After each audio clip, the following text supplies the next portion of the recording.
नमस्कार दोस्तों, आपका स्वागत है हमारे YouTube चैनल डरावनी दुनिया के एपिसोड कुंतीपुर में। ये कहानी है एक यूट्यूबर रितिका की जो कुंतीपुर जाती है। जो गांव सूरज ढलने से पहले सुनसान हो जाता है, वहां कुछ तो रहस्य है और मैं उस रहस्य को उजागर करूंगी, चाहे कुछ भी हो जाए। रितिका कर्नाटका के एक छोटे से जिले में बसा था एक रहस्यमय गांव कुंतीपुर। एक ऐसा गांव जो हर नक्शे में तो मौजूद था, लेकिन लोगों की बातचीत से गायब। वहां के बारे में बहुत कम जानकारी थी। गांव के लोग उस गांव का नाम लेने से भी कतराते थे। कहते हैं सूरज ढलते ही वहां कुछ ऐसा होता था जो इंसान को जीवित नहीं छोड़ता।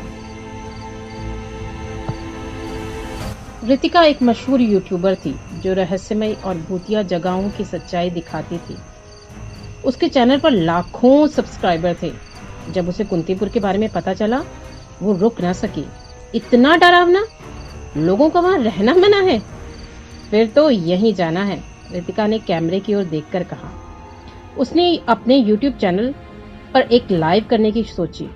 दोस्तों, मैं इस बार जा रही हूँ कर्नाटका के एक ऐसे गांव जहां सूरज ढलने के बाद कोई नहीं रुकता। गांव का नाम है कुंतीपुर। वहां क्या है ये मैं आपको दिखाऊंगी अपनी आंखों से।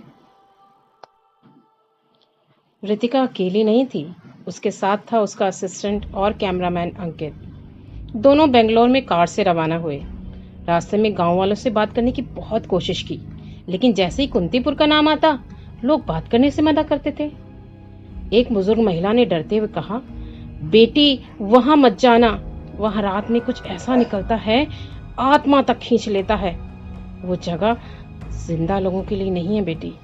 रितिका मुस्कुराई, दादी डरना तो मेरे चैनल के लिए कंटेंट है।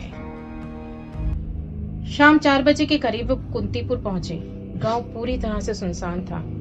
एक पुरानी हवेली, सूखे कुएं, झाड़ियों से घिरा मंदिर, हर ओर अजीब सी खामोशी। यहाँ तो कोई नहीं दिख रहा, अंकित बोला। रितिका ने कैमरा ऑन किया। दोस्तों, हम हैं कुंतीपुर में, देख सकते हैं आप, चारों ओर कोई नहीं है, लेकिन मुझे यकीन है रात में जरूर कुछ होगा।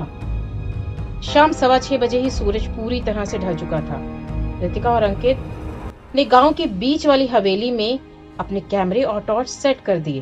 तभी हवेली के पीछे से किसी की चीखने की आवाज आई। किसी ने मदद के लिए पुकारा है, अंकित बोला। रितिका ने कहा, कैमरा उठाओ, चलो देखते हैं। जब वे पीछे पहुंचे, वहां कुछ नहीं था, पर जमीन पर खून के ताजे धब्बे लगे थे। ये मजाक नहीं हो सकता। अंकित कांपने लगा। रात 8 बजे तक अजीब अजीब घटनाएं होने लगी थी। कैमरे में बार बार अंधेरा छा जाता, टॉर्च अपने आप बंद हो जाती, हवेली के दरवाजे खुद ब खुद खुलते और बंद होते। रितिका ने कैमरे के सामने कहा, दोस्तों यहाँ कुछ न कुछ जरूर है, हम यहाँ पूरी रात रहेंगे और सच सामने लाकर रहेंगे। तभी सीढ़ियों से किसी के चलने की आवाज आई, लेकिन वहां कोई नहीं है, सिर्फ ठंडी हवा और एक साया जो दीवार पर लहराता है। अंकित ने डर से बोला, रितिका चलो वापस चलते हैं, ये जगह ठीक नहीं लग रही।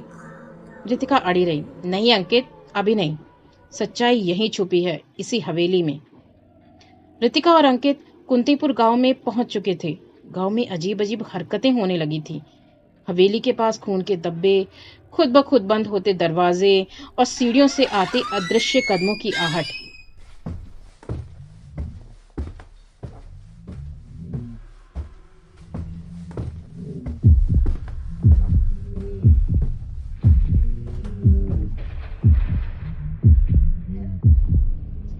रात के 9 बजे थे। हवेली के अंदर एक कमरा था, जिसमें पुरानी लकड़ी का पलंग, टूटी हुई खिड़की, दीवारों पर कुछ धुंधले चित्र बने थे। एक स्त्री की आकृति, जिसकी आंखें लाल उकेरी गई थीं। ये कौन है? रितिका ने फुसफुसाते हुए पूछा। अंकित ने कहा, ये तो वही है ना, गांव की चुड़ैल। रितिका ने उस चित्र का वीडियो लिया और जैसे ही फ्लैशलाइट ऑन की, उसी क्षण दरवाजा जोर से बंद होता है। दोनों चौंक गए। किसने बंद किया? अंकित ने दरवाजा खींचने की कोशिश की, लेकिन जैसे ही किसी ने उस दरवाजे को बाहर से जकड़ लिया हो। तभी रितिका को खिड़की के शीशे में किसी के चेहरा दिखाई दिया, झुलसी हुई चमड़ी, उलझे बाल और आंखें बिल्कुल लाल। वो तो वही औरत है। रितिका कांप गई। चेहरा अगले ही पल गायब हो गया। दरवाजा अपने आप खुल गया। रात 10 बजे। रितिका हवेली में एक अलमारी में पुराना पिटारा ढूंढती है। उसमें रखी थी चिट्ठियां, एक डायरी। डायरी में लिखा था, मेरा नाम है कनक, मैं इस गांव की पुजारन थी। गांव के लोगों ने मुझ पर चुड़ैल होने का इल्जाम लगाया और मुझे जिंदा जला दिया। अब ये गांव उनका नहीं, मेरा है। ये तो आत्मा है ना, बदले के लिए भटक रही है। रितिका बुदबुदाई। अंकित ने पूछा, तो क्या हम हैं इसका अगला शिकार? रात 11:30 बजे।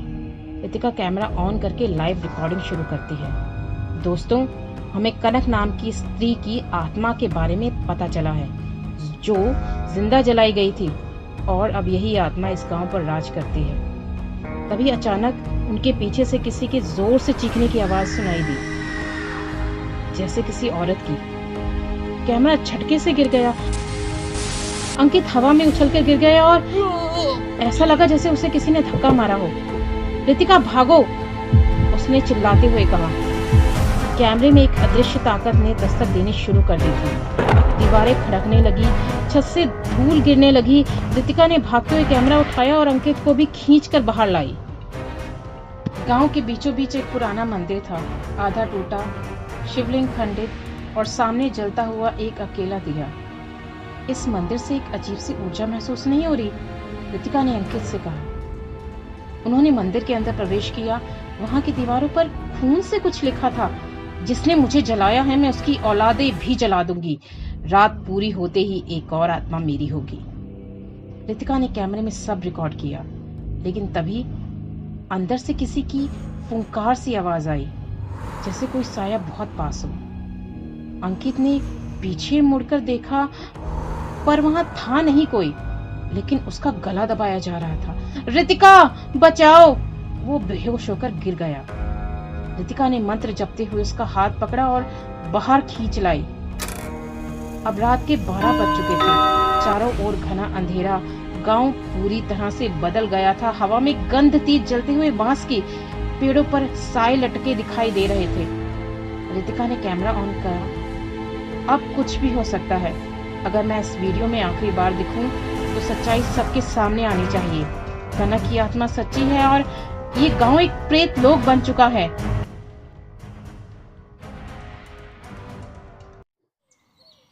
इस भयानक रात के बाद अगले दिन सुबह रितिका ने अपने आप को मंदिर की सीढ़ियों के बाहर बेहोश पाया। उस रात के बाद अंकित भी रितिका को कभी नहीं मिला और उसके बाद रितिका अपने घर लौट जाती है। तो कैसी लगी आपको हमारी वीडियो? हमें कमेंट सेक्शन में ज़रूर बताएं और ऐसी और वीडियो देखने के लिए हमारे चैनल को लाइक, सब्सक्राइब और शेयर ज़रूर करें। Thanks for watching.